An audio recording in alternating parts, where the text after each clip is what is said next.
பாரம்பரிய முறைப்படி நல்ல சாஃப்டான அதிரசம் சாப்பிட்றதுக்கு நல்ல டேஸ்ட்டாக இருக்கும். 10 நாள் ஆனாலும் கெட்டு போகாமல் அதே மணத்தோட அதே ருசியோட மாவு அரைச்சி அதிரசம் எப்படி பண்ணுறதுன்னு பார்க்கலாம். வீடியோ ஸ்கிப் பண்ணாமல் கடைசி வரையும் பாருங்கள் ஃப்ரெண்ட்ஸ். வாங்க ஃப்ரெண்ட்ஸ், இந்த அதிரசம் எப்படி பண்ணுறதுன்னு பார்க்கலாம்.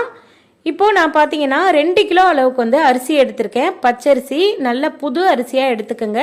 பழைய அரிசியாக இருந்தால் அதிரசம் வந்து கொஞ்சம் மக்குவாடு அடிக்கும். அதனால் அரிசியை வந்து கொஞ்சம் நல்ல புது அரிசியாக எடுத்துட்டு நீங்கள் வந்து இதை வந்து எடுத்துக்கலாம். நான் வந்து உலக்கில் வந்து அளந்து காட்டியிருக்கேன். 7 உலக்கு அளவுக்கு வந்து அரிசி எடுத்திருக்கேன். இந்த 7 உலக்கு அரிசிங்கிறது கரெக்டாக 2 கிலோ அளவுக்கு வந்து அரிசி எடுத்துக்கோங்க. நீங்கள் வந்து உலக்கிலலாம் அளக்கணும்னு இல்லை, 2 கிலோ எடை போட்டு வாங்கிட்டு வந்தீங்கன்னா கரெக்டாக இருக்கும். இப்போ அரிசியை வந்து சேர்த்ததுக்கப்புறம் இதில் வந்து தண்ணி விட்டு நல்லா 3 முறை நல்லா உரசி நல்லா தேய்ச்சி நல்லா சுத்தமாக கழுவிடுங்க. அப்போ தான் நம்மளுடைய அதிரசம் வந்து சாப்பிட்றதுக்கு நல்லா டேஸ்ட்டாக இருக்கும். அரிசியை நல்லா சுத்தமாக கழுவுனதுக்கப்புறம் இதை வந்து ஊற